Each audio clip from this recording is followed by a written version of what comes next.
12-year-old Eli Parker arrived at Oak Ridge Middle School with the quiet discipline of a soldier's son, standing straight, speaking with respect, calling adults sir and ma'am, like his mother had taught him. But his politeness was seen as arrogance, his composure as defiance, and Ms. Green, a teacher with a smile that never reached her eyes, decided this respectful black boy needed to be put in his place. What began as deliberately mispronouncing his name spiraled into weeks of systematic humiliation, public punishments, and false accusations that no one believed. While Eli endured in silence, honoring his mother's teachings about standing tall, what none of them knew was that his mother wasn't just some distant figure in uniform. She was a 4-star general, and when she finally learned what was happening to her son, she would bring a storm that would shake the entire school to its foundation. Just before we get back to it, I'd love to know where you're watching from today, and if you're enjoying these stories, make sure you're subscribed. The alarm clock hadn't even gone off yet when Eli Parker opened his eyes. Dawn was just beginning to paint the sky in shades of purple and orange, and the 12-year-old boy was already awake, his internal clock as precise as any military timepiece. He sat up in bed, listening to the familiar sounds of his mother moving around the house. There was something different about this morning, though. Something final. Eli found her in the living room, dressed in her crisp army uniform, carefully folding clothes into her duffel bag. General Naomi Parker moved with the efficiency of someone who had packed a deployment bag hundreds of times before. Her dark skin caught the early morning light, and her expression was calm, focused. But Eli knew his mother well enough to see the slight tension around her eyes. "Morning, soldier," she said without looking up, a small smile tugging at her lips. "Morning, Mom," Eli replied, moving to help her. He grabbed her folded socks and placed them neatly in the side pocket of the bag, just the way she liked it. They worked in comfortable silence for a few minutes, the kind of teamwork that comes from years of practice. Naomi reached for her toiletry kit, then paused, turning to face her son fully. "I'll be back before graduation," she said, her voice firm but gentle. "That's a promise, Eli. I wouldn't miss it for anything." Eli nodded, swallowing hard. "I know, Mom. I'll be okay." She pulled him into a tight hug, and for just a moment, she wasn't a 4-star general. She was just his mother, holding on a little longer than usual. When she pulled back, she looked him straight in the eye. "You remember what I always tell you.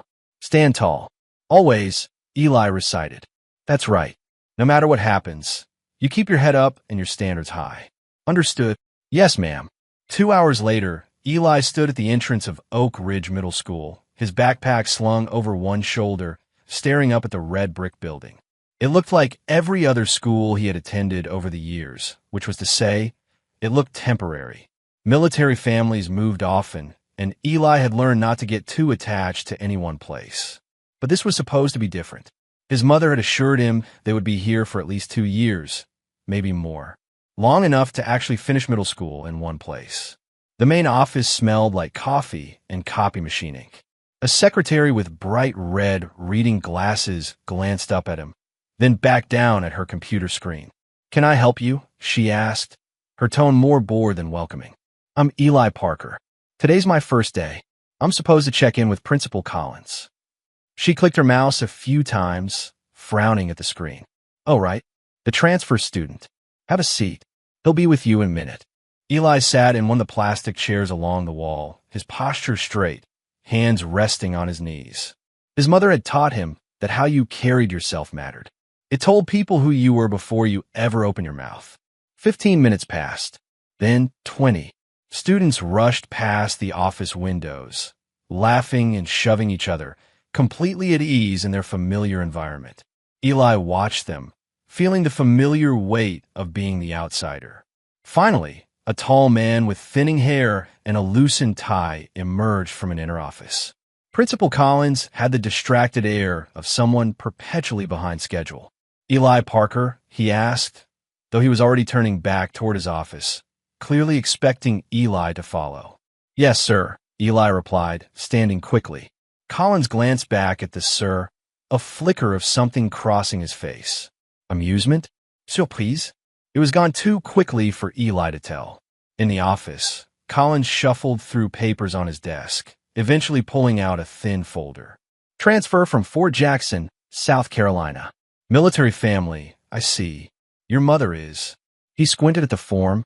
In the Army? Yes, sir. She's a general.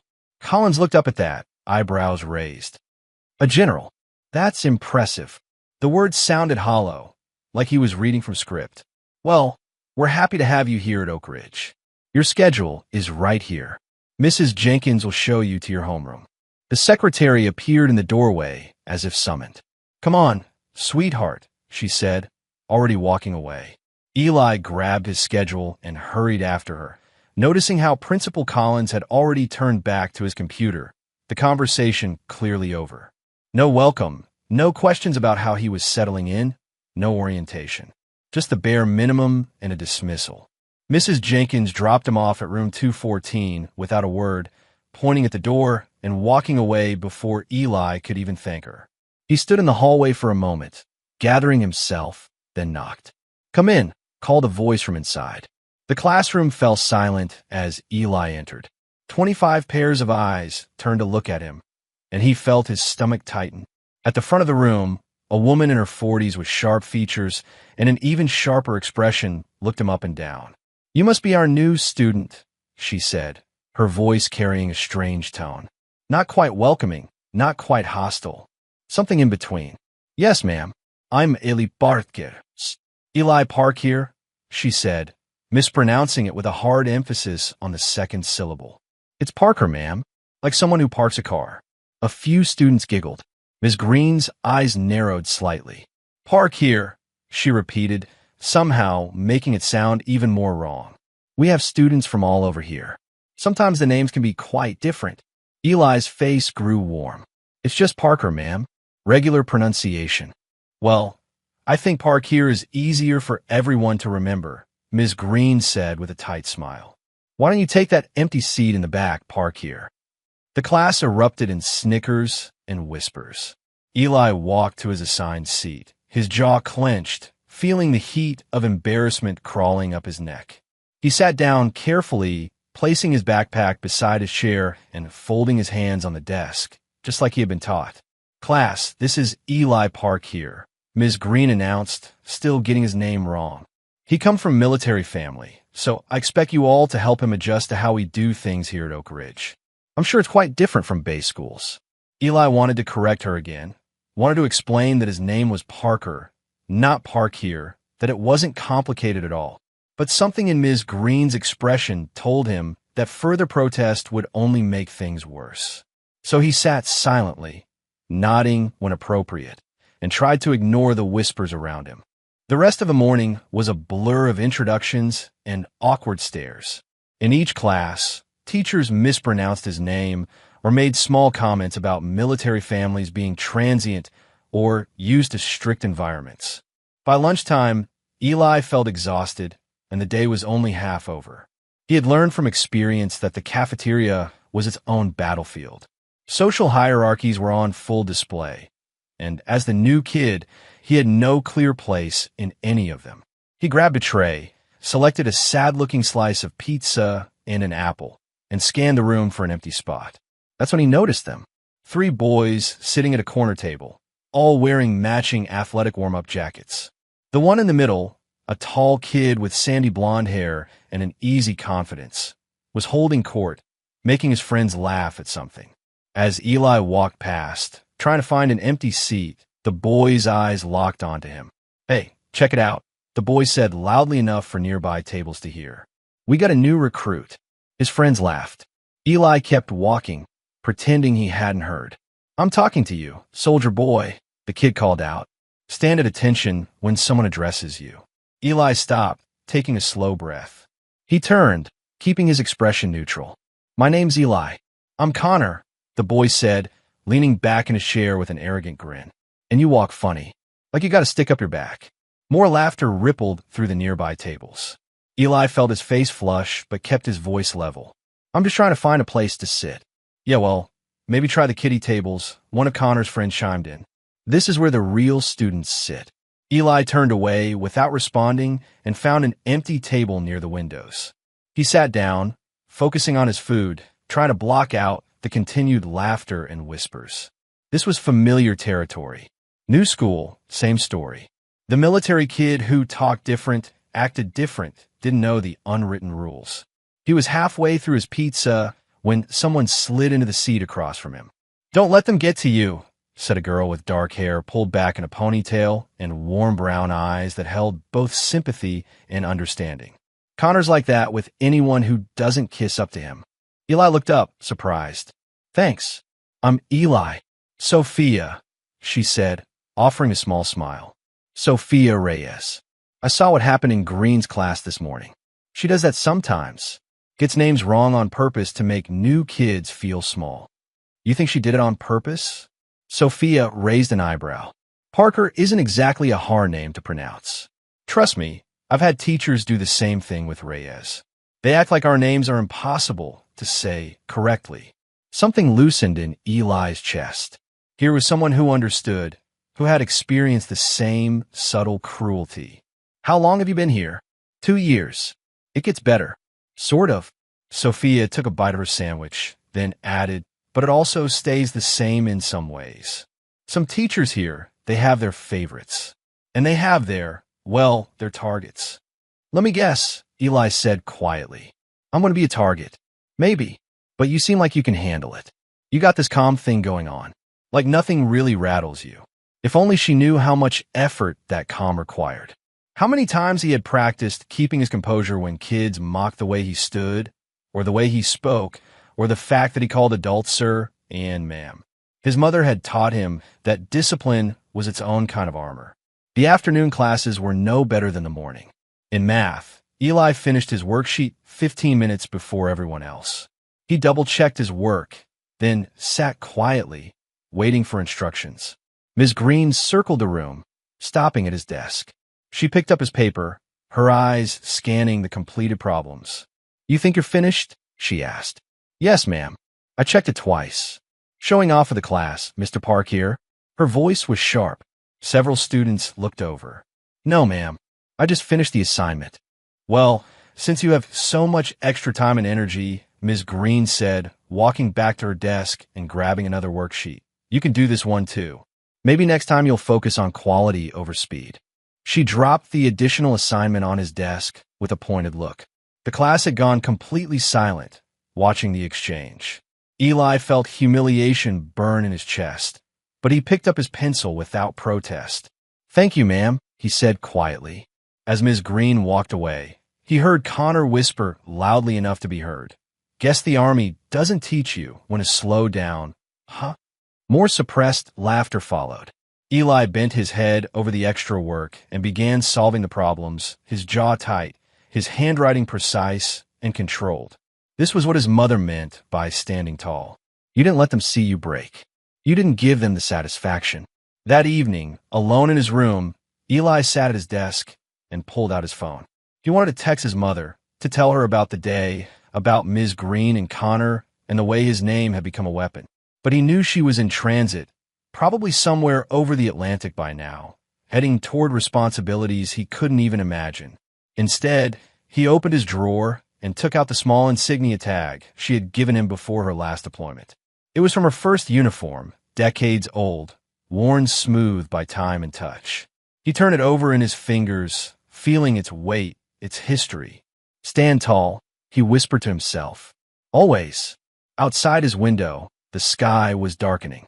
In the distance, he could see Oak Ridge Middle School, its flag still flying even as evening fell. Lightning flickered on the horizon, promising a storm. Eli set the insignia tag on his desk where he could see it, a reminder that he came from strength, even when he felt small. The new day hadn't improved anything. If anything, it had gotten worse. Eli had arrived at school early, a habit ingrained from years of military base living. While other students were still stumbling off buses, he had already cleaned his desk, organized his materials, and was reviewing his homework. The classroom was peaceful in those early minutes, almost pleasant. Then Ms. Green walked in. She stopped when she saw him, her expression shifting from neutral to something resembling contempt. "You're here early," she observed, setting her coffee down with deliberate slowness. "Yes, ma'am. I like to be prepared." "Prepared," she repeated, a strange smile playing at her lips. Or are you trying to be janitor of the month? Because I assure you, Mr. Park here, we have people for that. The comment hit him like a slap. Eli felt his face grow hot, but he kept his expression carefully blank. I was just organizing my desk, ma'am. Hum. She turned away, dismissing him entirely. As other students began filtering in, Connor was among the first to arrive. He must have heard the exchange, because he immediately picked up on it. Yo, Parker, he called out, deliberately mispronouncing the name, just like Ms. Green. You trying out for janitor? My dad could probably get you an application. His friends erupted in laughter as they entered behind him. Eli said nothing, just opened his textbook and pretended to read. But he could feel their eyes on him, could hear their whispered jokes. The day had barely started, and he already felt defeated. History class was third period. Mr. Brennan, a jovial man with a bushy mustache, was reviewing a unit on American families through the decades. As a closing activity, he asked students to share something about their own family structures. I'll start, Mr. Brennan said cheerfully. My wife is a nurse. We have 3 kids, and our house is complete chaos. Who's next? Hands shot up around the room. Students talked about their siblings, their parents' jobs, their family traditions. When Eli raised his hand, Mr. Brennan looked genuinely pleased. Eli, welcome. Tell us about your family. It's just me and my mom, sir, Eli began, his voice steady. She's in the Army. She's a general. Actually, she just deployed yesterday. A general. Mr. Brennan looked impressed. That's quite an accomplishment. You must be very proud. Before Eli could respond, Ms. Green's voice cut through the room. She had been standing in the doorway, apparently dropping off some paperwork, but now she stepped fully into the classroom. A general, she repeated, her tone dripping with something ugly. Well, that explains the attitude. Must be pretty strict at home. Huh? All that military discipline. The class erupted in laughter. Even Mr. Brennan looked uncomfortable, clearly unsure how to respond to a fellow teacher's comment. Eli felt his stomach drop. He had mentioned his mother with pride, wanting to honor her accomplishment, and Ms. Green had twisted it into something shameful. My mom's a good person, Eli said quietly, but his voice was lost in the laughter. Ms. Green smirked and walked away, leaving Mr. Brennan to awkwardly transition to the next student. But the damage was done. For the rest of class, Eli felt eyes on him, heard whispers about military moms and strict soldiers. Connor made a show of sitting up straight and saluting whenever he caught Eli's eye. The science fair project was announced at the end of the week. Students would work in groups of 4 to design an experiment demonstrating a principle of physics. Ms. Green assigned the groups herself, and Eli's heart sank when he heard his name paired with Connor, Tyler, and Brad. This will be perfect, Connor said with false enthusiasm when they gathered to plan. Parker can do all the work, right? Since you're so good at following orders. We should all contribute, Eli said carefully. The project is worth 20% of our grade. Yeah, well, you contribute, Tyler said, slouching in his chair. We'll supervise. That's how the military works, right? Officers and grunts. They laughed at their own joke.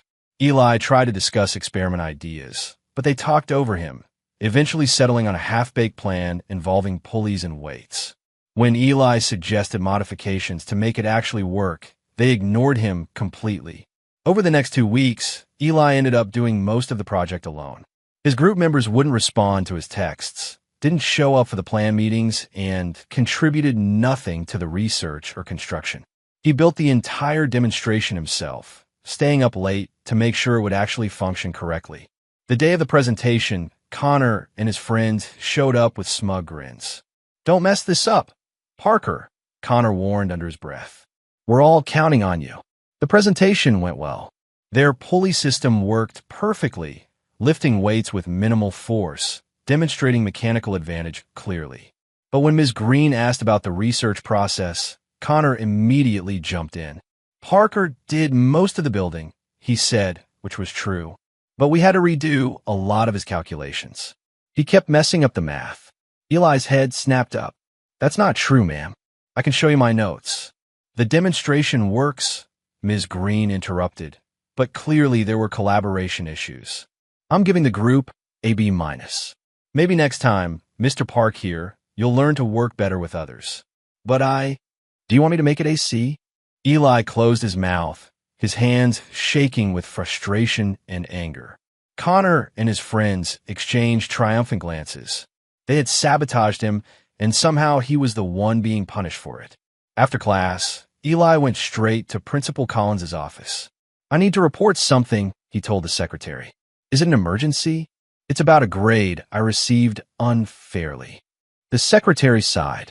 Principal Collins doesn't typically get involved in grade disputes. That's between you and your teacher. But my group members didn't do any work, and I'm being punished for their lack of collaboration. And you have proof of this? Eli faltered. He had texts they hadn't responded to, but that didn't prove they hadn't contributed in other ways. He had his own notes and research, but Connor's lie about the calculations was his word against theirs. I'll see if he has time, the secretary finally said, more out of pity than anything else. 10 minutes later, Eli sat across from Principal Collins, tried to explain the situation. Collins listened with an expression of barely concealed impatience. So you're upset about AB minus? Collins said when Eli finished. I'm upset about being blamed for something I didn't do, sir, and about my group members getting credit for work they didn't complete. Collins leaned back in his chair. Eli, group projects are difficult. They require compromise and teamwork. Sometimes it's better to fit than to make waves. If you keep complaining about your classmates and teachers, people are going to think you're a troublemaker.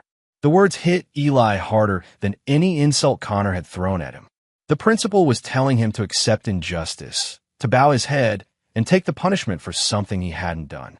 I understand, sir, Eli said quietly, standing up. Thank you for your time. He walked out of the office feeling more alone than ever. In the hallway, he nearly ran into Sophia. Hey, you okay? She asked, noticing his expression. Just try to report what happened with the science project. Let me guess. Collins told you to let it go. Pretty much. Sophia's jaw tightened. That's what he does. Last year, when I reported that a teacher gave me detention for speaking Spanish to another student during lunch, he told my parents I was being too sensitive. She looked at Eli with fierce determination. You shouldn't stay silent about this stuff. Your mom wouldn't let this slide.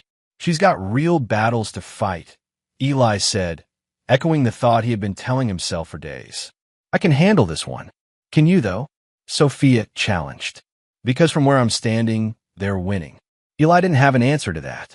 The next Monday, Eli opened his locker to find graffiti scrawled across the inside in permanent marker. Private Parker on one side, yes, sir, on the other, with a crude drawing of a soldier saluting. His stomach dropped. He stood there, staring at the words, feeling a mix of anger and humiliation. Other students passed by, some pointing and laughing, others averting their eyes in embarrassment. He reported it immediately to Ms. Green, who was on hallway duty that morning. Someone vandalized my locker, he said, showing her. She glanced at it without much interest. Are you sure you didn't do it yourself? Eli stared at her in disbelief. Why would I do that, ma'am? Attention, maybe. Some students like to create drama to make themselves feel important. I don't want attention, ma'am. I want my locker cleaned. I'll submit a maintenance request, she said dismissively. In the meantime, maybe think about why someone might feel the need to do this. Usually, it's a response to behavior. She walked away, leaving Eli standing in front of his defaced locker, feeling like he had been punched in the gut. She was blaming him for being bullied, making it his fault. The maintenance request took 3 days to process. For 3 days, Eli had to open his locker and see those words, those drawings, while other students snickered and made jokes. The final blow came during a math test 2 weeks later. Eli had studied hard, worked through every practice problem, and felt confident as he completed the exam. He finished with 10 minutes to spare and used the time to check his work carefully. When Ms. Green collected the papers, she paused at his desk. Finished early again, Mr. Park here? Yes, ma'am. She picked up his test, her eyes scanning the answers. Her expression darkened. These answers are very precise. Almost too precise. A study, ma'am. Or maybe you looked at your neighbor's paper. These scores are suspiciously perfect. Eli felt ice run through his veins. I didn't cheat, ma'am. Then you won't mind if I give you a different version of the test to complete. Right now, during your lunch period. But I didn't. Detention, Mr. Park here. Today, I don't tolerate dishonesty in my classroom. The class murmured with surprise and speculation.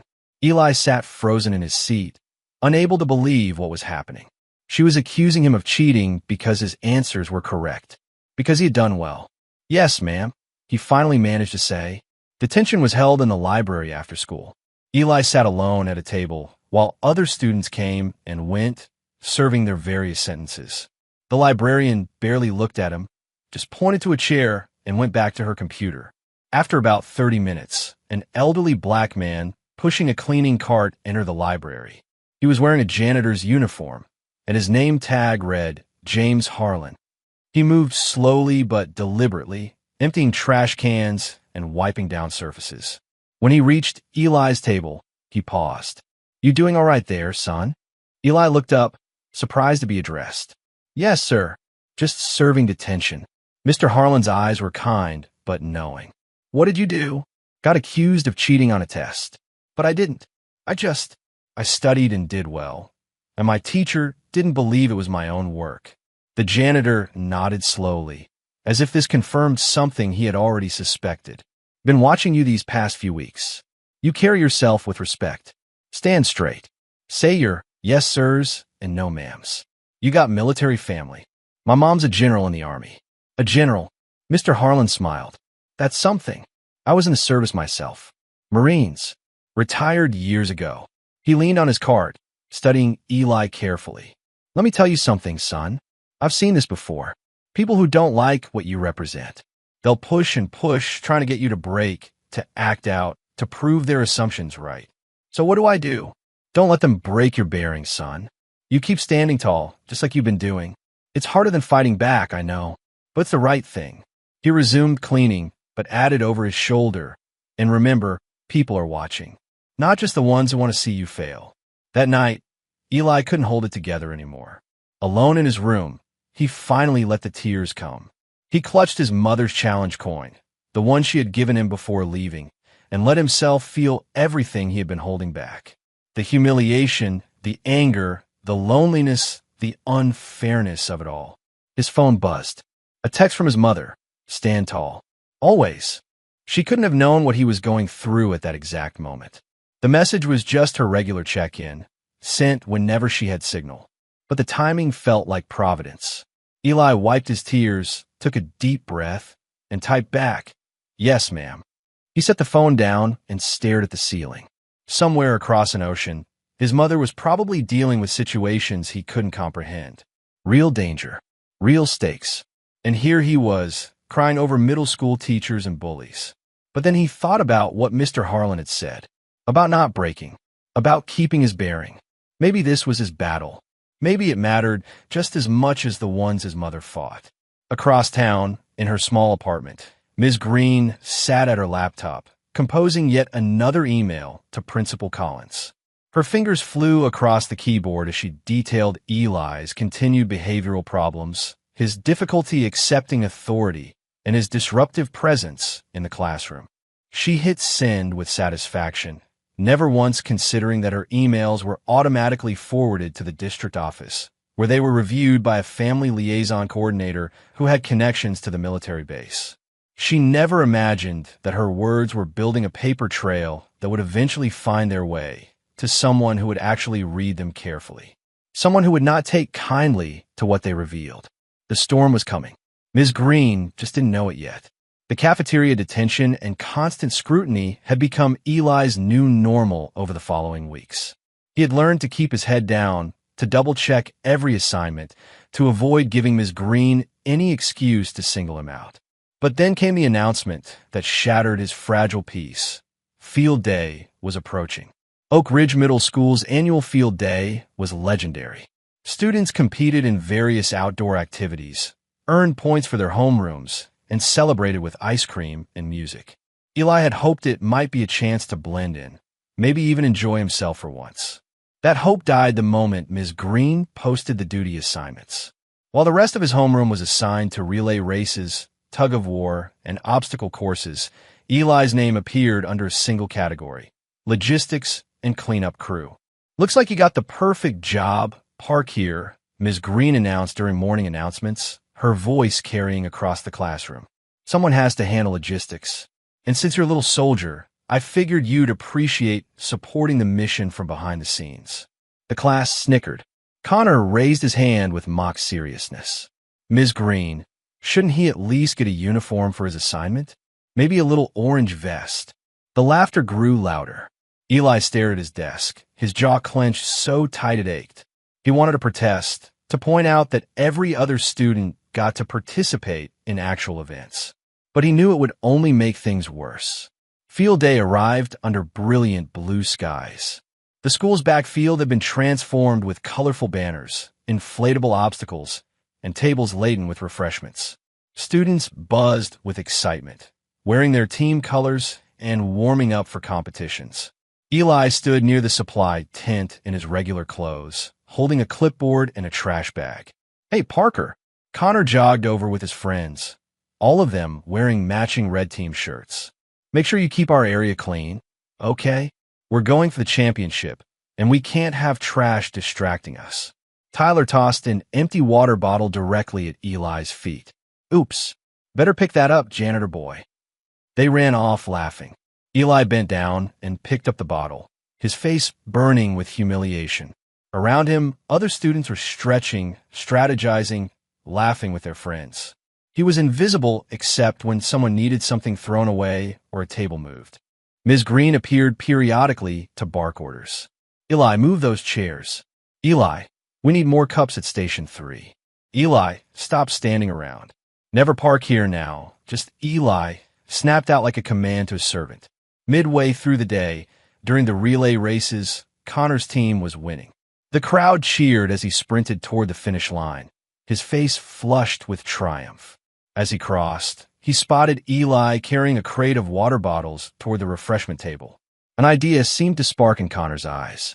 He jogged over to his friends, whispered something, and they all burst out laughing. Then Connor straightened up, puffed out his chest, and marched directly toward Eli with exaggerated military precision. "Attend HUT," Connor barked, stopping right in front of Eli and saluting dramatically. "Private Parker reporting for duty, SIR." His friends joined in, forming a mock formation around Eli. "Yes, SIR. No, SIR. Whatever you say, SIR." Students began gathering, phones coming out. Someone started filming. The humiliation wasn't just happening anymore. It was being documented, preserved, turned into entertainment.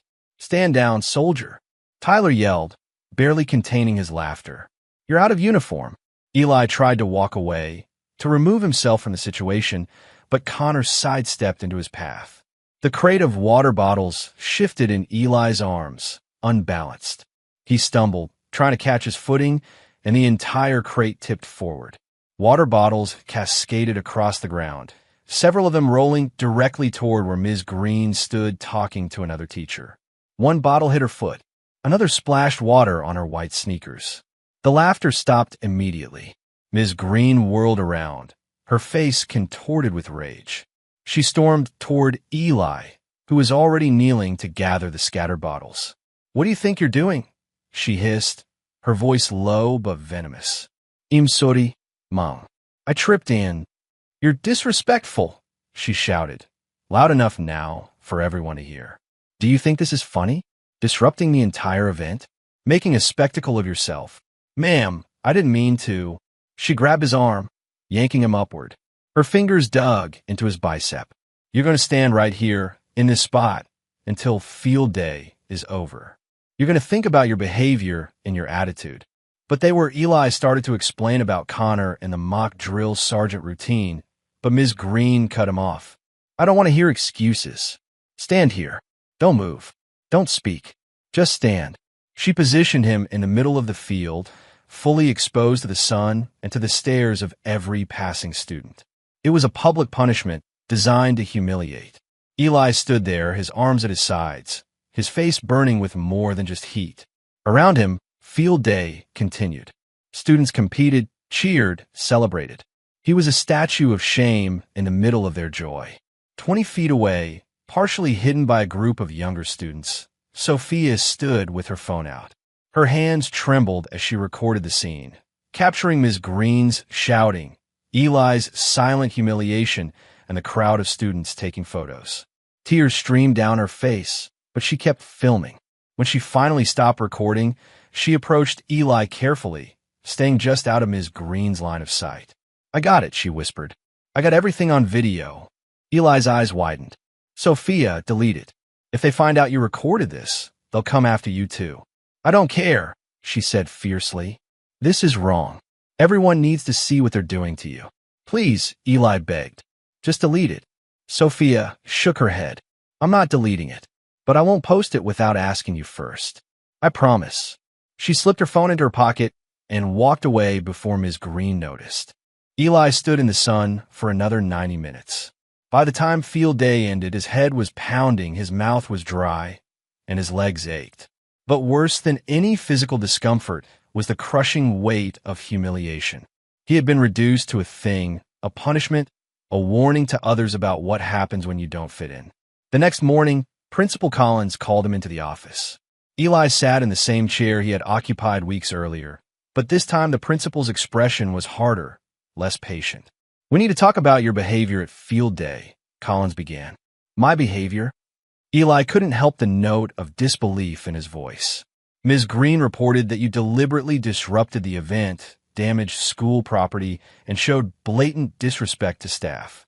This is the third incident report I've received about you this semester. Those reports aren't true, sir. Eli, I'm going to give you some advice." Collins leaned forward, his tone taking on a false kindness. "Sometimes the problem isn't everyone else. Sometimes the problem is us.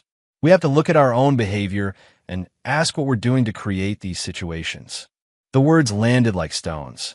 Eli felt something crack inside him, the careful composure he had maintained for weeks finally fracturing.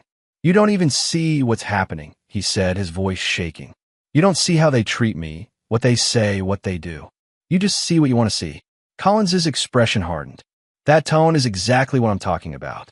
One more outburst, one more incident report, and we'll be discussing suspension. Do you understand?" Eli stood up, his hands clenched into fists at his sides. "I understand perfectly, sir." He walked out of the office, past the secretary's pitying look, into the hallway where students rushed between classes. He felt hollowed out, like everything he had been taught about fairness and justice had been revealed as a lie. Lunchtime brought another small cruelty. Eli was standing in line at the cafeteria when Mrs. Patterson, one of the lunch workers, made a comment just loud enough for him to hear. "These military kids," she muttered to her coworker, "think they're better than everyone else. Think they deserve special treatment." Eli Brotze. He hadn't asked for special treatment.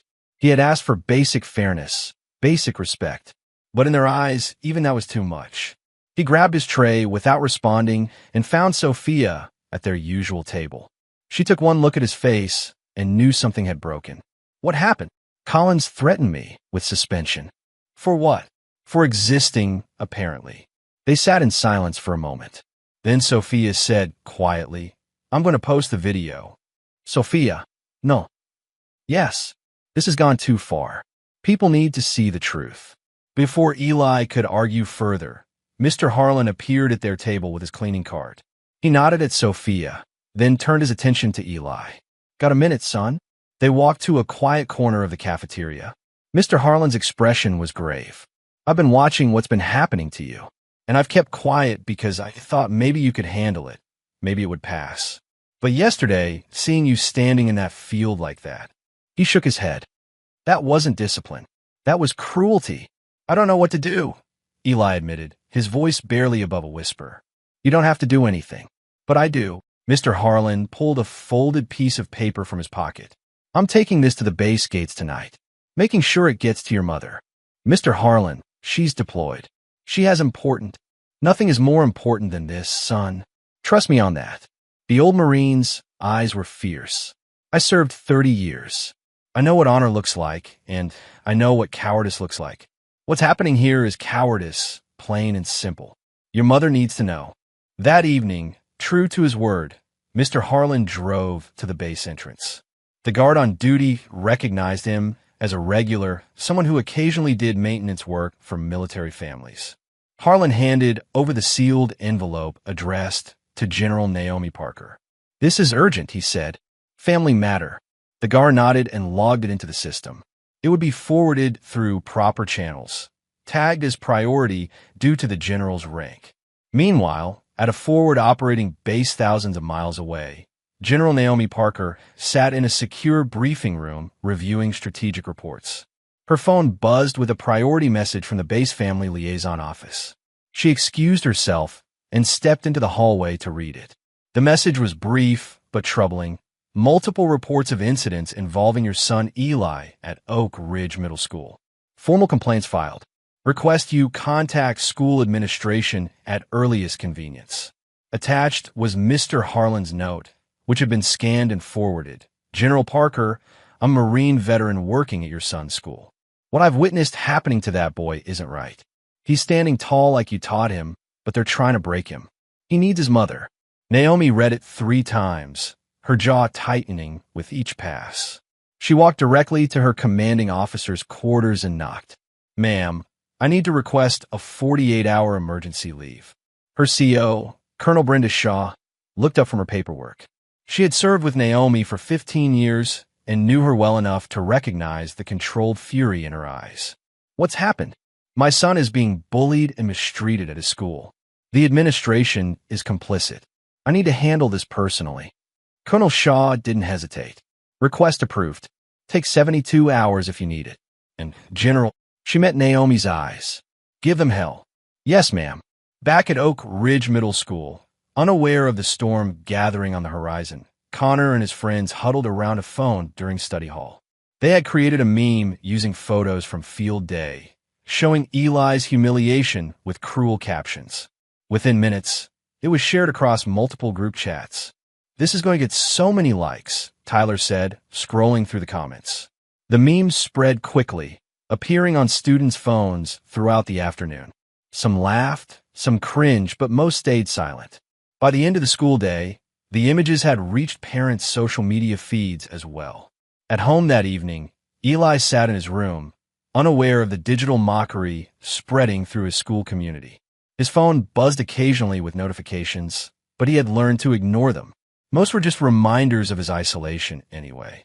He was reviewing homework when his phone rang with an unfamiliar number. He almost didn't answer, but something made him pick up. "Eli, it's Mom." His heart leapt. "Mom? Where are you? Are you okay?"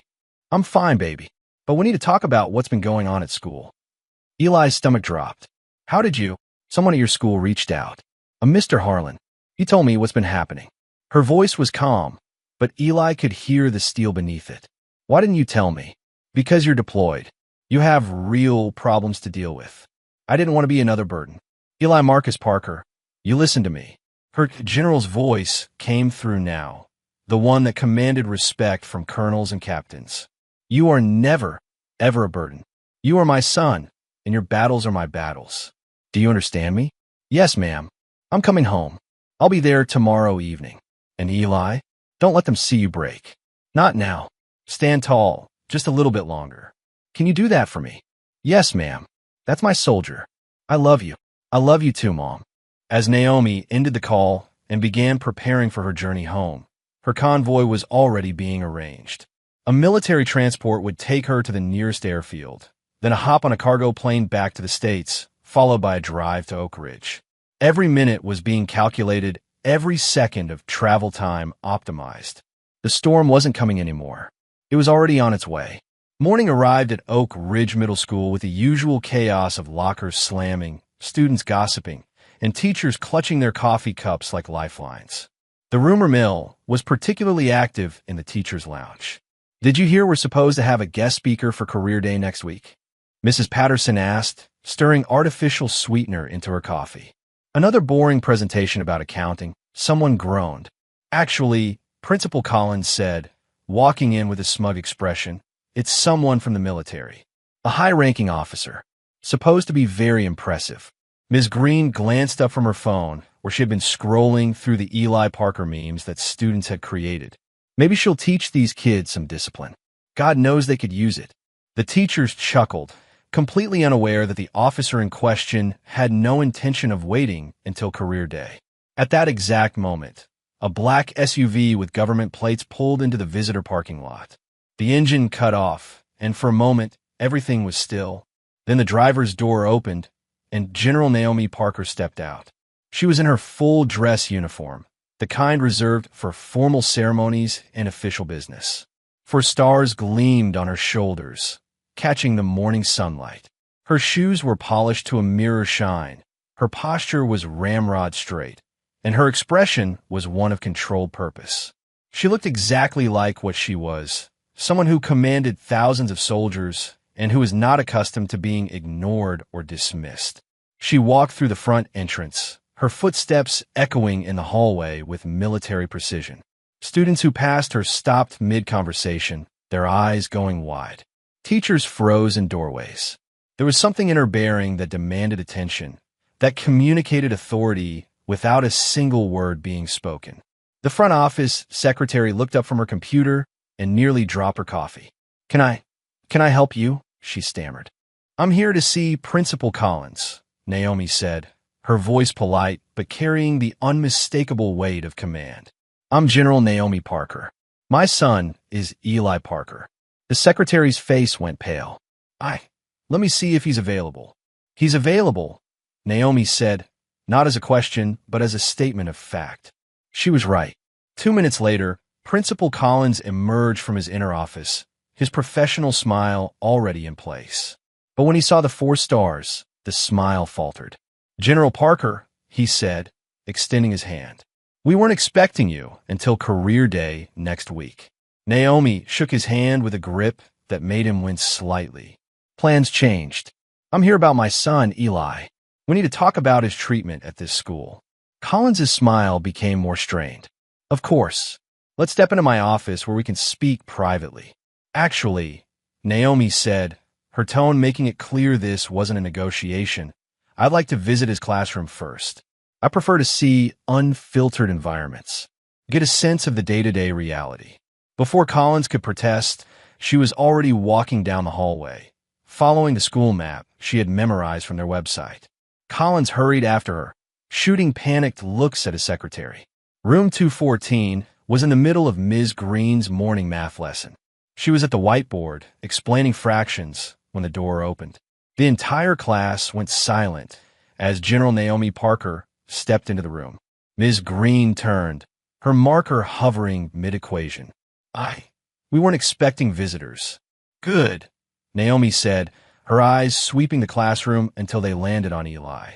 His desk was in the back corner, separated from the other students by several empty seats. "I prefer unfiltered environments." Eli's eyes went wide. He sat up straighter, automatically, muscle memory from a lifetime of military discipline. Naomi gave him the slightest nod, barely perceptible to anyone else.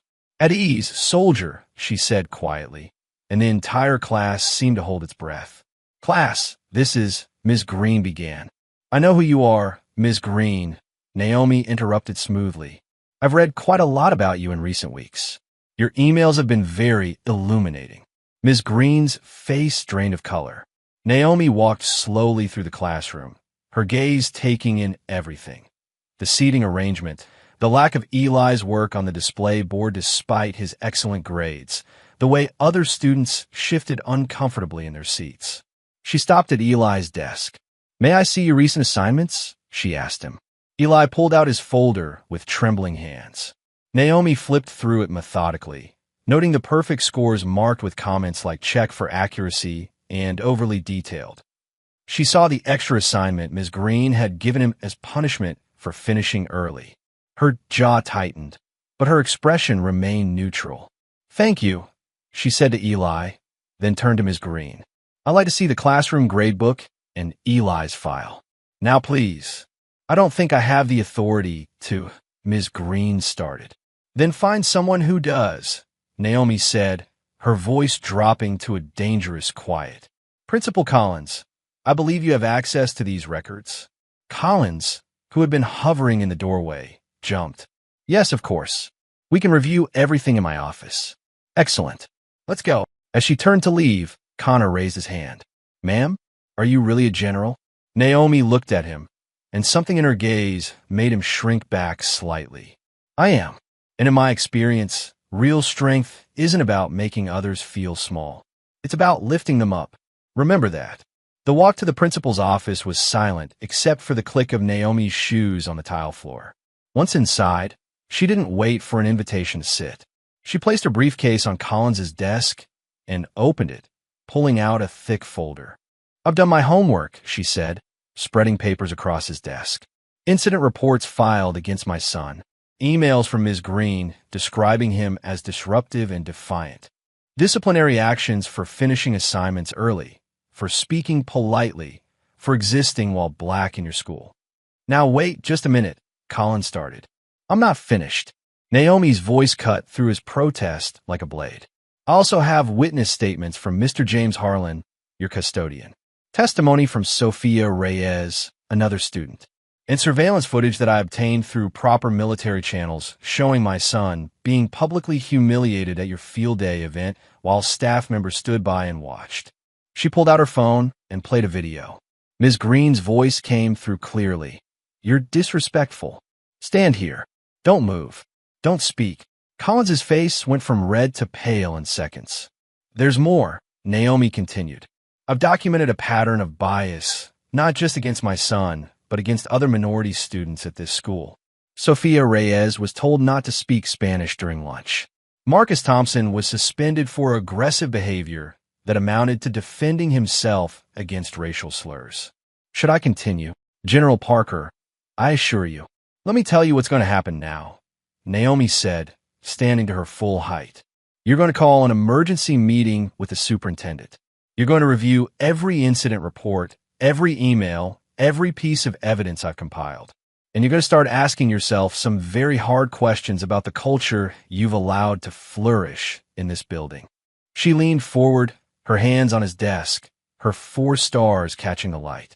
You teach children about leadership, about respect, about authority. But you've shown them cowardice. You've taught them that power means crushing those who can't fight back. Today, you're learning a different lesson, accountability. At that moment, Naomi's phone buzzed. She glanced at it and allowed herself a small, grim smile. And it appears that lesson is about to become very public. Sophia had made her decision during first period.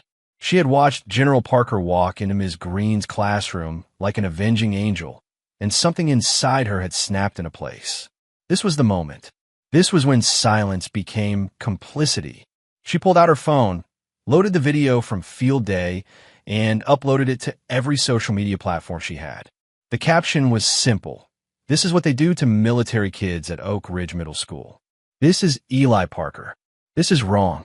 Hashtag Justice for Eli. Hashtag General Parker. Within minutes, the video started spreading.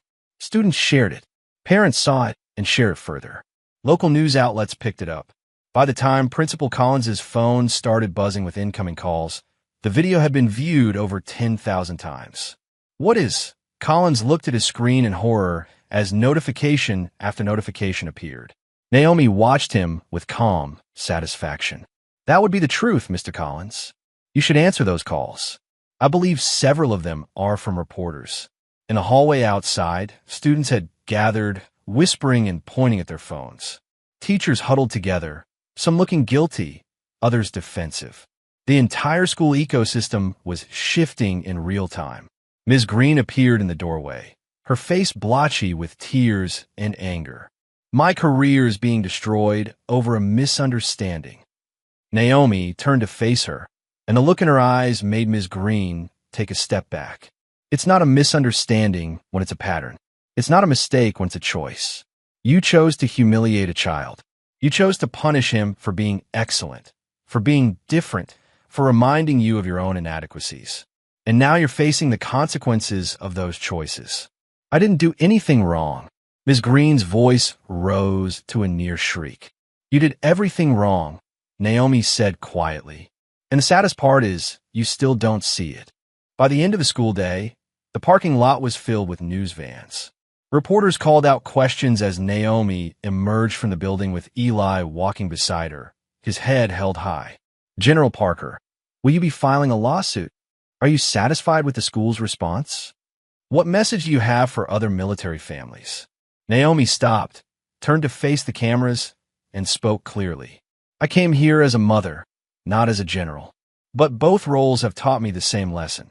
You fight for what's right, you protect those who cannot protect themselves, and you never, ever accept cruelty as the norm. My son stood tall through weeks of bullying and systematic prejudice. Now it's time for this school to stand tall and face what they've allowed to happen." She placed a hand on Eli's shoulder. "You did good, soldier. Now let me handle the rest." As they walked to the SUV, inside the building, Ms. Green sat alone in the empty classroom, her phone buzzing incessantly with angry messages and calls. Principal Collins was in his office, listening to the superintendent's cold, clipped voice explaining exactly how much trouble he was in. The storm had arrived, and nothing would ever be the same. The video of Ms. Green yelling at Eli during field day exploded across social media overnight. What started as Sophia's act of courage became a movement by morning. Parents tagged the school district, local news stations picked up the story, and by dawn, hashtags like #JusticeForEli and #General Parker were trending throughout the county. At home, Naomi sat at the kitchen table with her laptop open, monitoring the coverage with the strategic eye of a military commander. Local news channels were running segments. Parent groups were demanding answers. The school district's social media pages were flooded with comments, each one angrier than the last. Eli walked into the kitchen, still in his pajamas, rubbing sleep from his eyes. "Mom, what's happening?" Naomi turned the laptop toward him. "The truth is happening, baby. People are seeing what you went through." Eli watched a few seconds of the video, seeing himself standing alone in that field, Ms. Green's voice sharp with cruelty. His stomach twisted. "I didn't want this. I didn't want people to get fired." Naomi closed the laptop and pulled him into a chair beside her. "Listen to me carefully. This isn't about revenge. This isn't about anger. This is about truth and accountability. You asked to be treated fairly. That's all. What happens to Ms. Green and Principal Collins is a consequence of their own choices, not yours. But what if?" "Eli," her voice was gentle but firm. "Justice isn't cruelty. It's balance. They had power and they abused it. Now, they face the natural consequences of that abuse. You did nothing wrong by standing up for yourself. You did nothing wrong by being who you are." He nodded slowly, processing her words. "It just feels weird. Everyone's talking about me now. I know, and that's uncomfortable. But sometimes light is the best disinfectant. Darkness let this happen. Light will help fix it." Across town, Principal Collins was already in his office at 6 in the morning, fielding calls from furious parents and the superintendent. His hand shook as he answered yet another angry voicemail. "This is unacceptable." The superintendent's voice crackled through the speaker. "I've got the school board breathing down my neck, parents threatening lawsuits, and the media camping outside the district office. How did you let it get this bad, Collins? I didn't know the extent of. You should have known. That's your job. We're scheduling an emergency review board for Friday morning. 9 sharp. You, Ms. Green, and anyone else involved in this situation will be there to answer questions. And Collins? Bring your union rep. We're going to need them." The line went dead. Collins slumped in his chair, staring at his computer screen where email after email demanded his resignation. His career, built over 20 years, was crumbling in real time. Down the hall, Ms. Green sat in her empty classroom, scrolling through her phone with trembling hands. Her name was everywhere. The video had been viewed hundreds of thousands of times. Comments ranged from outrage to downright vicious. Child abuser. Racist teacher exposed. She should never be allowed near kids again. Her breathing came in short gasps. This couldn't be happening. She had just been maintaining order, establishing discipline. Eli had been difficult, defiant. Why couldn't anyone see that? She opened her contacts and dialed the local news station that had reached out. If she could just explain her side, make people understand that she was the victim here, maybe she could salvage something. 20 minutes later, she was sitting in front of a camera, her hands clasped tightly in her lap, trying to maintain composure. "Ms. Green, thank you for agreeing to speak with us," the reporter began. "Can you tell us your perspective on what happened with Eli Parker?" "He was a difficult student," she said, her voice wavering slightly. "He had behavioral issues, problems with authority. I was trying to help him learn structure and discipline. But witnesses say he was polite, respectful, and academically excellent. Well, yes, on the surface. But there was an underlying defiance, a refusal to integrate with the other students. Is it true you repeatedly mispronounced his name despite corrections?" Ms. Green's face flushed. "Names can be challenging. I did my best." "Parker?" The reporter's eyebrow raised. "You found Parker challenging to pronounce?" It was a misunderstanding. Ms. Green, we've obtained records showing you've had multiple complaints filed against you by families of minority students over the past 5 years. Parents of Marcus Thompson, Sophia Reyes, and 3 others all reported similar patterns of behavior. Would you like to comment on that?" Ms. Green's face went from red to white. I don't know what you're talking about. Those were all misunderstandings. These parents, they're too sensitive. They see racism where there isn't any." She stopped, realizing too late how her words sounded. The reporter's expression remained neutral, but the damage was done. "Thank you for your time, Ms. Green." The interview aired that evening. Within an hour, it had been clipped, shared, and dissected across every platform. If the original video had been damaging, her own words sealed her fate. School board members began receiving calls demanding not just her suspension, but her termination and the revocation of her teaching license. At Oak Ridge Middle School, the student body was fractured.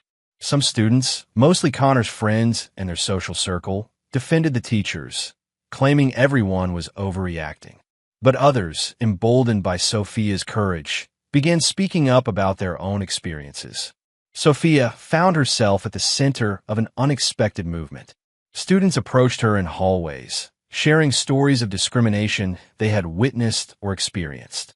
She started a group chat, collected testimonies, and within days had compiled dozens of incidents that painted a troubling picture of the school's culture.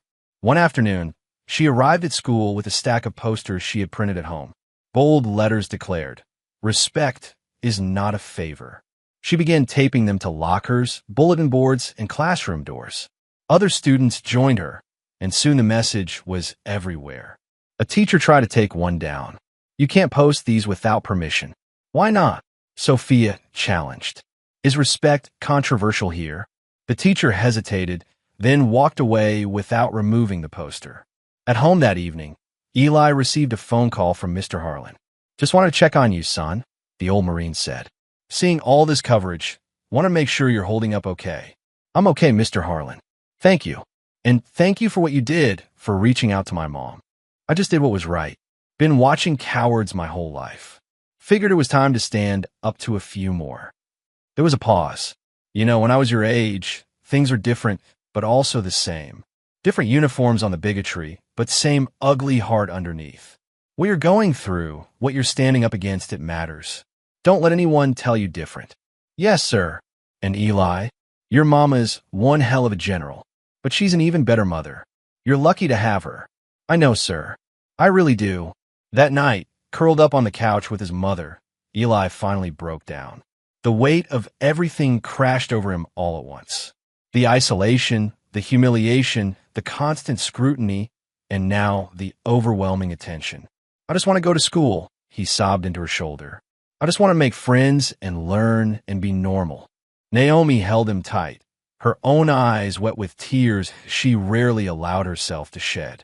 "I know, baby. I know. Did I do something wrong? Did I make them hate me?" "No." Her voice was fierce.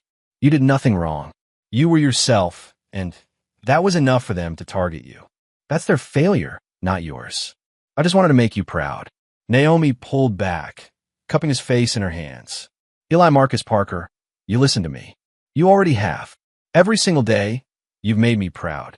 Not because you're perfect, but because you're strong.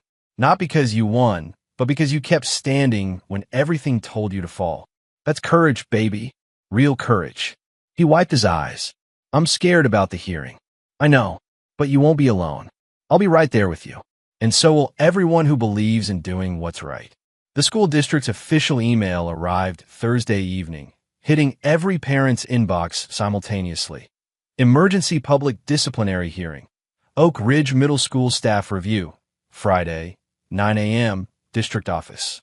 Naomi read it, then walked to her closet where her dress uniform hung, freshly pressed and ready.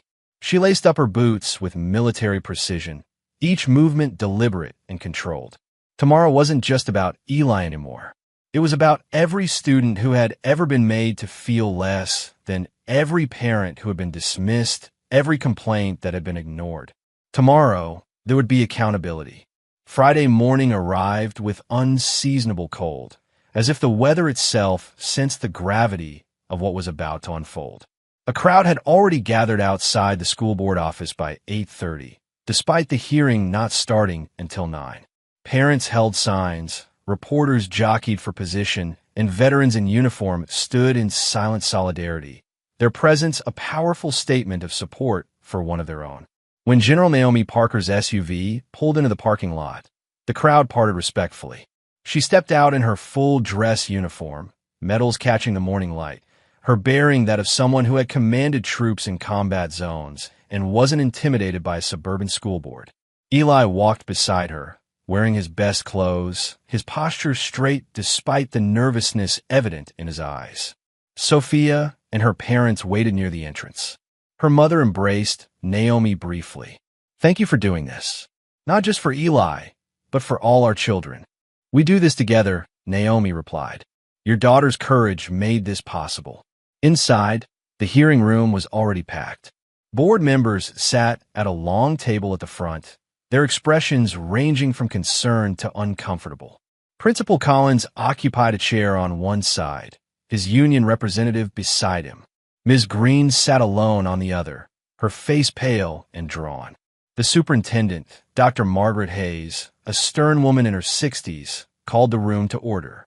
This emergency hearing has been convened to address serious allegations of discrimination, bullying, and administrative negligence at Oak Ridge Middle School. We will hear testimony from all involved parties, review evidence, and make determinations regarding appropriate disciplinary action. She looked directly at Naomi. "General Parker, thank you for bringing these matters to our attention. You have the floor." Naomi stood, her presence commanding immediate attention. "Thank you, Dr. Hayes. Let me begin by establishing a timeline." She pulled out her folder and distributed packets to each board member. September 15th, my son Eli Parker enrolled at Oak Ridge Middle School. Within hours, his homeroom teacher, Ms. Green, began mispronouncing his name despite multiple corrections. Documentation shows she wrote his name correctly on all official paperwork, indicating this was a deliberate choice, not an error. Ms. Green shifted uncomfortably in her seat. October 3rd, Eli was assigned extra work as punishment for completing an assignment early and correctly. October 17th, he was excluded from a group project by his assigned partners, then blamed when the project received a poor grade. October 24th, his locker was vandalized with military slurs, which Ms. Green suggested he had done himself for attention. The board members flipped through the documentation, their frowns deepening. November 7th, during a school field day event, Eli was the only student assigned to cleanup duty rather than participation. When he was physically mocked by other students, causing him to stumble and accidentally spill water bottles, Ms. Green publicly humiliated him by forcing him to stand alone in the sun for 90 minutes as punishment. Naomi pressed play on a tablet, and the video filled the room with sound. Ms. Green's voice, sharp and cruel. "You're disrespectful. Stand here. Don't move. Don't speak." The room went silent as they watched Eli standing alone, students taking photos, teachers walking past without intervention. And throughout all of this, Naomi continued, her voice hardening. Principal Collins received multiple reports about these incidents. His response was to threaten my son with suspension for making waves and to tell him that fitting in was more important than standing up for himself. Principal Collins started to stand. "Now that's not entirely accurate." "Sit down, Mr. Collins," Dr. Hayes said sharply. "You'll have your turn." Naomi pulled out another document. I also have testimony from Mr. James Harlan, a custodian and Marine Corps veteran, who witnessed multiple incidents. From Sophia Reyes, who documented a pattern of discrimination. And from parents of at least 6 other minority students who filed complaints that were dismissed or ignored by the administration. She placed a final sheet on the table. This is surveillance footage timestamp data from the school security system, obtained through proper channels, showing staff members witnessing bullying incidents and walking away. Showing Ms. Green entering supply closets after assignments went missing from minority students' lockers. Showing a pattern of behavior that, at best, represents gross negligence and, at worst, represents systematic discrimination. The board members exchanged troubled glances. 1. A black woman named Mrs. Johnson leaned forward. Ms. Green, would you like to respond to these allegations? Ms. Green stood on shaking legs. I've been teaching for 17 years. I've never had problems like this before. Eli was defiant from day one. He wouldn't integrate, wouldn't adapt to our classroom culture. I was trying to help him. By mispronouncing his name? Mrs. Johnson asked. That was a misunderstanding. Parker is a misunderstanding. It's more complicated than that. It seems quite simple from where I'm sitting. Mrs. Johnson looked at her notes. You also gave an interview to Channel 7 News where you said, and I quote, "These parents are too sensitive. They see racism where there isn't any." Would you care to explain that statement? Ms. Green's face crumbled. I was upset. I didn't mean, I'm not a racist. I've taught black students before. I've never had complaints. That's not true. Sophia's mother stood up, her voice strong. I filed a complaint 2 years ago when my daughter was told not to speak Spanish during lunch. I was told Sophia needed to better assimilate. When I protested, I was dismissed. Another parent stood. My son Marcus was suspended for 3 days for aggressive behavior when he defended himself against racial slurs. No one investigated the slurs. No one punished the students who attacked him verbally. Just my son, for standing up for himself. More parents rose, a wave of testimony that painted a devastating picture. The board members' expressions grew darker with each story. Finally, it was Eli's turn to speak. Naomi squeezed his shoulder as he stood, her silent support giving him strength. I'm not angry, Eli said quietly, his voice steady despite his trembling hands. I know Ms. Green probably didn't wake up every day planning to hurt me, but she did hurt me. And when I tried to tell people, no one believed me. They said I was too sensitive, too difficult, too different. His voice cracked slightly. I just thought school was supposed to be safe. I thought teachers were supposed to protect us, not make us feel small. The silence that followed was profound. Even Ms. Green was crying now, though whether from genuine remorse or self-pity was unclear. Principal Collins finally spoke, his frustration breaking through. We can't let these military parents think they own us. They come in here, making demands, acting like their children are special. The room erupted. Dr. Hayes banged her gavel. Mr. Collins, that statement will absolutely be included in the transcript. Collins seemed to realize his mistake too late. His union rep put her head in her hands. Naomi stood again, and the room fell silent. My son doesn't think he's special because I'm a general. He thinks he deserves basic human dignity because he's a human being. The fact that you can't see the difference is exactly why we're here today. She took a breath, her next words measured and powerful. You teach children to respect authority, but you've shown them that authority without accountability is just tyranny.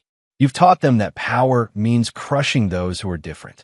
My son salutes integrity, not fear. Perhaps it's time you learn that lesson before you ever stand before another student. The board members looked at each other. Then Dr. Hayes spoke. We're going to deliberate. Everyone please wait outside. 20 minutes felt like hours. The crowd milled in the hallway. Veterans comparing notes, parents sharing stories, students clutching their phones nervously. Eli sat between his mother and Sophia, trying to steady his breathing. Finally, they were called back in. Dr. Hayes stood, her expression grave. After reviewing all evidence and testimony, this board has reached unanimous decisions. Ms. Green, You are hereby suspended without pay pending a full investigation into multiple allegations of discrimination and misconduct. We are recommending the revocation of your teaching license." Ms. Green let out a strangled sob. "Principal Collins, you are suspended immediately for failure to protect students under your care, for administrative negligence, and for demonstrating bias that compromise your ability to lead. The district will be conducting a comprehensive review of all disciplinary actions taken during your tenure." Collins sat frozen, his face ashen.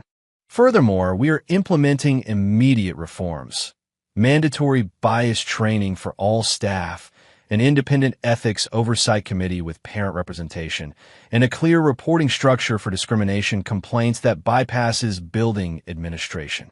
Dr. Hayes looked directly at Eli. "Mr. Parker, on behalf of this district, I apologize.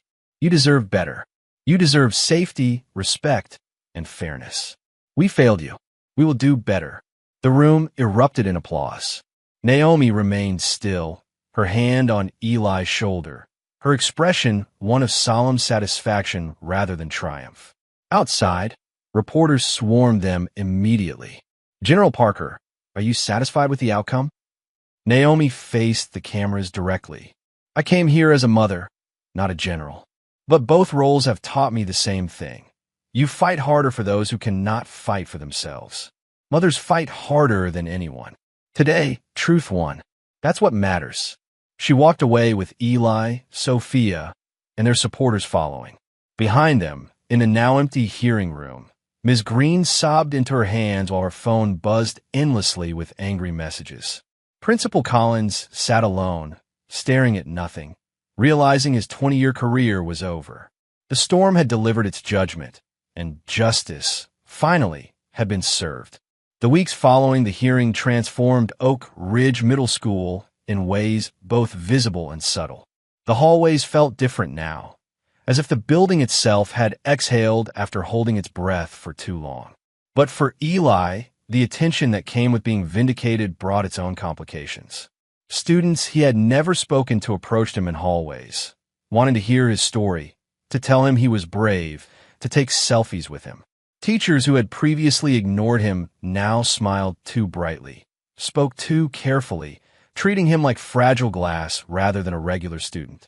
Even the cafeteria ladies gave him extra helpings and sympathetic looks. "I didn't do anything brave," Eli told Sophia one afternoon as they sat in the library. "I just wanted them to stop." Sophia looked up from her homework. "You didn't back down. That's brave enough. Most people would have just transferred schools or stayed silent forever. I had my mom. Not everyone has that." "True, but you also had yourself. You kept your composure when they were trying to break you. That matters." Eli wasn't sure he believed her, but he appreciated the effort. The truth was, he felt exhausted.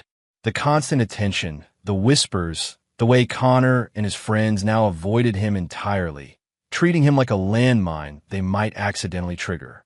He had wanted justice, but he hadn't considered how lonely it might feel afterward. The district had moved quickly on its promised reforms. Mandatory bias training sessions were scheduled for all staff, facilitated by experts from a civil rights organization. An ethics oversight committee had been formed, composed of parents, community leaders, and even 2 student representatives. Sophia had been elected as one of them, her courage during the crisis making her a natural choice. "First meeting is next week," she told Eli excitedly. "We're going to review the discipline data from the past 5 years. See if there are patterns we missed before." "That's good," Eli said, and he meant it. But part of him just wanted things to feel normal again. The announcement that most surprised everyone came 3 weeks after the hearing. The district had hired a new principal to replace Collins, Dr. Angela Williams, a Black woman, an Air Force veteran who had spent the previous decade transforming struggling schools in urban districts. Her first day arrived with a mix of curiosity and apprehension from the staff. Dr. Williams stood in the main hallway during morning arrival, greeting every single student by name. She had somehow memorized the entire roster before her first day, and she used that knowledge with precision. "Good morning, Connor. How's soccer season going?" "Morning, Sophia. Congratulations on your committee position." "Eli Parker. It's an honor to meet you." Your mother spoke highly of your character. Eli stopped, surprised. You spoke to my mom? I did. Before I accepted this position, I wanted to understand what happened here and what needed to change. Your mother was very helpful. So was Mr. Harlan. She smiled warmly. My door is always open if you need anything. And I mean that literally. I keep it propped open during school hours. As she walked away to greet more students, Eli felt something shift inside him. Maybe things really could be different. The school also implemented a new program called Voices, a weekly assembly where students could share experiences, discuss challenges, and build community. The first session was awkward, with students uncertain about how honest they could be. But Sophia stood up and broke the ice. 2 years ago, a teacher told me I couldn't speak Spanish during lunch, she said, her voice steady. When I tried to explain that I was just talking to my friend, she said I needed to assimilate better. I felt ashamed of my language, of my culture, of myself. That wasn't okay then, and it's not okay now. Other students began sharing. A girl talked about being mocked for her accent. A boy described being followed in stores because of his skin color. The floodgates opened, and what emerged was a picture of shared pain that many had carried alone. Eli listened but didn't share. He wasn't ready yet, but he appreciated that the space existed. One evening in early December, there was a knock on Naomi's front door. She opened it to find Ms. Green standing on the porch, looking 20 years older than she had just months before. Her hair was unkempt, her eyes red-rimmed, and she clutched a handwritten letter like a lifeline. General Parker, she said, her voice hoarse. I know I have no right to be here, but I need to say something, and I couldn't do it over the phone or in an email. I needed to face you. Naomi's expression remained neutral. I'm listening. I lost everything. My teaching license, my career, my reputation. For weeks, I blamed everyone but myself. Blamed you, blamed Eli, blamed the media. I was so angry. Her voice cracked. But then I started therapy, really looking at my behavior, and I realized something terrible. I became exactly what I swore I'd never be. She held out the letter. This is an apology to Eli. I don't expect forgiveness. I don't deserve it. But I wanted him to know that I finally see what I did. The pain I caused. The bias I refused to acknowledge. Tears streamed down her face. I told myself I wasn't racist because I didn't use slurs or burn crosses. But I was cruel. I was small. I used my power to hurt a child who did nothing wrong except remind me of my own inadequacies. Naomi took the letter slowly. Why are you really here, Ms. Green? Because I want to be better. I'm volunteering at an after-school literacy program for military kids. Not to rebuild my reputation. Not to get my job back. But because I need to do something right after doing so much wrong. She met Naomi's eyes. I can't undo what I did. But maybe I can make sure I never do it again. Naomi studied her for a long moment. Accountability starts with truth. You're beginning to tell the truth. That's a start. But redemption isn't something you achieve. It's something you live every day through your choices. I know. I'll give Eli your letter. What he does with it is his choice. After Ms. Green left, Naomi sat at the kitchen table with the letter unopened. When Eli came downstairs for a snack, she slid it across to him. Ms. Green was here. She brought this for you. Eli stared at the envelope like it might bite him. What does it say? I don't know. I didn't read it. It's addressed to you. He picked it up, feeling the weight of it. Do I have to read it? No. You don't owe her anything.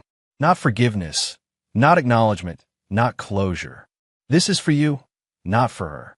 Eli took the letter to his room and sat on his bed for a long time before opening it. The words inside were raw, painful, and honest. Ms. Green didn't make excuses or minimize her actions. She simply acknowledged what she had done and why it was wrong. He read it twice, then folded it carefully and put it in his desk drawer. He wasn't ready to forgive, maybe never would be, but he appreciated the honesty. It was more than she had given him when it mattered most. Meanwhile, Principal Collins had taken a different path. He gave an interview to a sympathetic podcaster, framing himself as a victim of political correctness and overreaction. He claimed he had been trying to maintain order in a difficult environment, and that General Parker had used her military influence to destroy his career unfairly. The interview backfired spectacularly. Parents flooded social media with receipts. His ignored complaints, his dismissive emails, his pattern of protecting teachers over students. Within days, even the podcaster issued an apology for giving him a platform. Collins disappeared from public view after that, his reputation in ruins, his career over. Unlike Ms. Green, he never took responsibility. He never apologized. He simply faded into bitterness and obscurity. In January, Eli surprised everyone by joining the school debate club. When Sophia asked why, he explained simply, "I want to learn how to use my voice before someone else uses it for me." His first debate was rough. He stumbled over his opening statement, forgot his rebuttals, and lost decisively. But he didn't quit. He practiced, studied, and improved. By February, he won his first debate on the topic of school discipline reform. The applause felt different from the attention he had received after the hearing. This was earned through effort, not trauma. One afternoon in late February, the school held a special assembly. Dr. Williams announced a new recognition, the James Harlan Service Award, honoring staff members who demonstrated moral courage and advocacy for students. The first recipient was, naturally, Mr. Harlan himself. The elderly veteran walked slowly to the stage, using a cane he hadn't needed months before. Eli presented him with a plaque that read, "For courage without rank." Mr. Harlan's eyes glistened as he accepted it. "I didn't do anything special," he said into the microphone. "I just remembered what my uniform meant. Not the Marines, but the uniform we all wear when we work with children. The responsibility to protect them, even when it's uncomfortable." He looked directly at Eli. "This young man taught me something. He showed me that courage isn't always loud. Sometimes it's quiet. Sometimes it's just standing tall when everyone else sits down." The auditorium erupted in applause. Naomi, sitting in the audience in civilian clothes, wiped tears from her eyes. That same week, Sophia won a district-wide essay contest on the theme, "The Price of Silence." Her essay detailed her journey from silent witness to active advocate, examining how complicity enables injustice. Her closing line resonated with readers across the district. Justice doesn't always wear a badge. Sometimes it wears a school uniform, carries a backpack, and refuses to be silent anymore. She was invited to read her essay at the district's annual leadership conference. Eli sat in the front row, proud of his friend who had risked so much to stand beside him. In March, Naomi received orders for her next assignment, a promotion to her new command position. The ceremony would be held in April at the base, and Eli would attend in his ROTC cadet uniform. She had earned her 4th star years ago, but this promotion represented a new level of responsibility and recognition. The night before the ceremony, Eli found her in the living room, polishing her dress shoes with the same precision she applied to everything. "Mom," he said quietly, "can I tell you something? Always. I used to think courage was loud, like soldiers charging into battle or people giving big speeches. But watching you handle everything with the school, the way you stayed calm and focused, the way you used evidence instead of emotion." He paused, searching for words. "I didn't think quiet could be that powerful." Naomi set down her polishing cloth and looked at her son. "You know what? I learned the same thing from you. Watching you stand tall through weeks of cruelty, never lashing out, never breaking your bearing. That's the kind of courage they don't teach in military academies. That's the kind you're born with." She pulled him into a hug. "I'm proud of you, soldier. Always have been, always will be." Later that night, Eli went to his corkboard where he had pinned various mementos from the year. His mother's old challenge coin sat in the center, surrounded by Sophia's printed essay, a photo from the debate club, Mr. Harlan's personal note thanking him for his strength, and a newspaper clipping about the school reforms. He added one more item, a small card from Dr. Williams that read, "Leadership isn't about being perfect. It's about being present. Above it all," he wrote in careful letters, "things worth fighting for." Spring arrived at Oak Ridge Middle School with the soft promise of new beginnings. The cherry trees lining the front walk bloomed pink and white, and students gathered beneath them during lunch, their laughter no longer carrying the edge of cruelty that had defined the previous semester. The transformation wasn't complete. Real change never happened overnight, but it was undeniable. The graduation ceremony was scheduled for late May, and the entire 8th grade buzzed with anticipation. Eli had made it through the year, not just survived, but grown. His grades remained excellent. He had friends beyond just Sophia, and he no longer tensed every time a teacher called his name. On graduation day, the gymnasium was decorated with blue and gold banners, rows of folding chairs facing a simple stage. Parents filled the bleachers, cameras ready, pride evident on their faces. Eli sat with his class, his burgundy graduation gown feeling strange and official. Nervous? Sophia whispered beside him. A little. You. Terrified. I hate public speaking, says the girl who read her essay to 300 people. She laughed. That was different. That was important. The ceremony began with the usual speeches from the school board and Dr. Williams. But then came an unexpected announcement. Before we present diplomas, Dr. Williams said, her voice carrying across the gymnasium, we have a special guest. Someone who reminds us that leadership takes many forms and that sometimes the strongest warriors fight battles we never see. Please welcome Lieutenant General Naomi Parker. The audience rose in a standing ovation as Naomi walked across the stage in her dress uniform, her 4-star newly pinned and gleaming. Eli's breath caught in his throat. She hadn't told him she was speaking.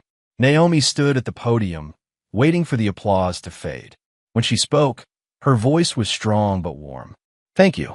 I'm honored to be here today, though I'll admit, when Dr. Williams invited me, I was hesitant. I'm a soldier, not an educator. I command troops, not classrooms. She paused, a slight smile playing at her lips. But then I realized something. Leadership isn't about where you serve. It's about what you do when no one's watching. It's about the choices you make when doing the right thing costs you something. She looked directly at the graduating class. Many of you know my son, Eli. Some of you were kind to him during a difficult time. Some of you weren't. Some of you stood by silently, unsure what to do. All of those responses are human. All of them are understandable. But here's what I want you to remember as you leave this place and enter the next chapter of your lives. She leaned forward slightly, her presence commanding. Your character isn't defined by your comfort. It's defined by your choices when things get hard. When you see someone being treated unfairly, you have options. You can participate in the cruelty, you can ignore it, or you can stand against it. Each choice has consequences. Each choice reveals who you are. Her gaze swept the room. My son chose to stand tall when everything told him to bow down. He reminded me that courage doesn't always announce itself with trumpets and fanfare. Sometimes it's quiet. Sometimes it's just showing up every day and refusing to become bitter, refusing to let cruelty change who you are at your core. She smiled softly. As you graduate today, you're being told you're the future. That's true, but you're also the present. The person you're becoming starts now, with the small choices you make today. Be the person who stands up. Be the person who speaks out. Be the person who remembers that respect isn't a favor we grant to those we deem worthy. It's a baseline we extend to everyone. The applause was thunderous. Students stood, parents cheered, and Eli wiped his eyes quickly, hoping no one noticed. When it came time to receive diplomas, each student's name was called with care and correct pronunciation. Dr. Williams made sure of it. When Eli Marcus Parker echoed through the gymnasium, the applause was deafening. He walked across the stage, shook Dr. Williams's hand, and took his diploma. As he turned to walk back to his seat, he caught his mother's eye. She nodded once, a small gesture that meant everything. He had done it. They had done it together. After the ceremony, as families milled around taking photos, Eli spotted a new student standing alone near the water fountain. The boy looked nervous, overwhelmed by the chaos and celebration happening around him. His dark skin stood out among the mostly white crowd, and he held himself with a careful stillness that Eli recognized immediately. Without hesitation, Eli walked over and put a hand on the boy's shoulder. Hey, I'm Millie. You new here? The boy nodded, relief flooding his face. Yeah, My dad just got stationed at the base. I'm Marcus. I start in the fall. Marcus. Good name. Come sit with us. My friend Sophia and I were just about to get some punch. As they walked toward the refreshment table, Sophia joined them, immediately welcoming Marcus with her easy warmth.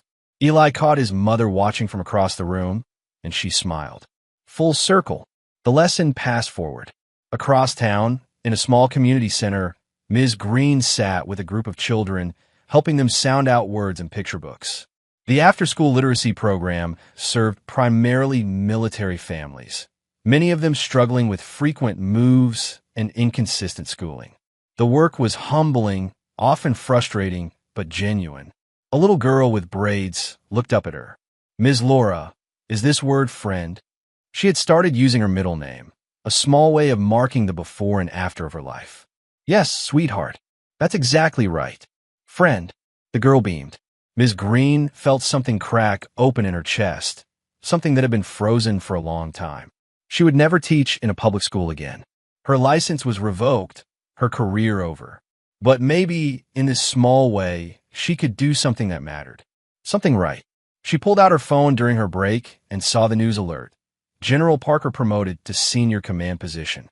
She read the article, saw the photo of Naomi with Eli beside her in his cadet uniform, and felt the weight of what she had almost destroyed. She typed a text she would never send. I'm sorry will never be enough, but I'm trying to be better. Then she deleted it and went back to help the next child with their reading.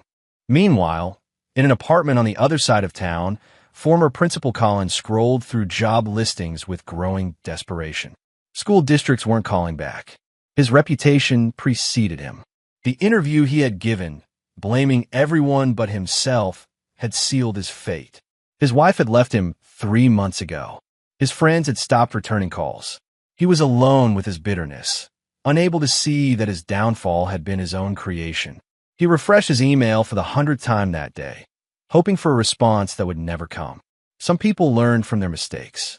Others simply learned to resent the consequences. Back at the graduation reception, Mr. Harlan found Eli near the cake table. Congratulations, son. You made it through. Thanks to you, sir. If you hadn't reached out to my mom, you would have kept standing anyway, Mr. Harlan interrupted gently. I just made sure someone with power knew what kind of courage you were showing.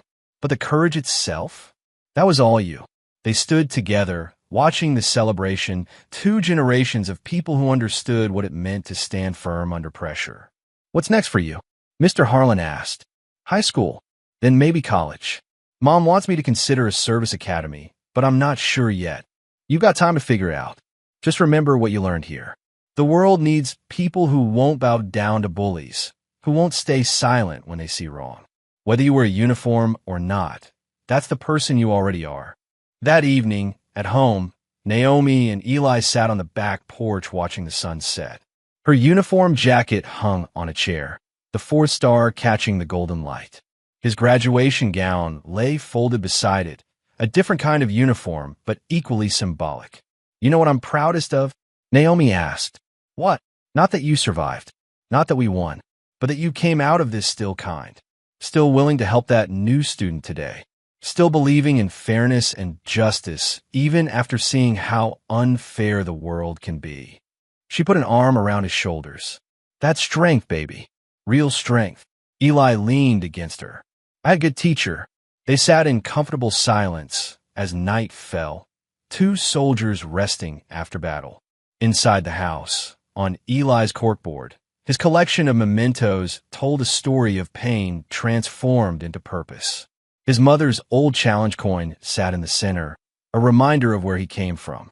But beside it now was his graduation tassel, a symbol of where he was going. The next morning, Eli found an envelope on the kitchen table addressed to him. Inside was a new challenge coin, freshly minted, with his name engraved on one side. On the other side, 3 words, stand tall. Always. A note from his mother accompanied it. You've earned your own now. Pass it forward when the time comes. Eli held it in his palm, feeling its weight, understanding its meaning. This wasn't just about what he had survived. It was about what he would do with the lessons he had learned. The person he would choose to become. The courage he would show, not just for himself, but for others who would face their own battles. In the hallway, Naomi's uniform hung beside Eli's small ROTC cadet jacket. 2 generations, 2 sizes, 1 unbroken line of service and honor. The storms had passed. The battles had been fought. But the legacy, the real legacy, was just beginning. It lived in Marcus, the new student who would start school with someone looking out for him. It lived in Sophia, who had learned that her voice mattered. It lived in Dr. Williams, transforming a broken system one day at a time. It lived in Mr. Harlan's quiet dignity and Ms. Green's painful redemption. And it lived in Eli Parker, who had learned that courage wasn't about being fearless. It was about being afraid and standing tall anyway. About being hurt and choosing not to hurt others in return. About winning but remaining humble. About power used not to dominate but to protect. As morning light filled the kitchen, Eli slipped the challenge coin into his pocket where it would stay, a reminder and a promise. Outside, the flag at Oak Ridge Middle School flew at full staff, catching the breeze. The building looked the same as it had months ago, but everything inside had changed. Sometimes justice takes time. Sometimes change comes slowly. But it comes carried forward by people brave enough to stand when others sit, to speak when others stay silent, to believe that things can and should be better. The storms fade. The flags rest still. But courage doesn't end on battlefields or in school hallways. It begins in hearts that refuse to bow, in voices that refuse to be silenced, in the quiet determination of people who simply will not give up. And that courage, passed from mother to son, from student to student, from generation to generation, that courage changes everything. When authority turns blind and power becomes cruelty, who will stand for those who cannot stand alone? If this story moved you, hit that like button and subscribe for more stories that remind us why courage matters.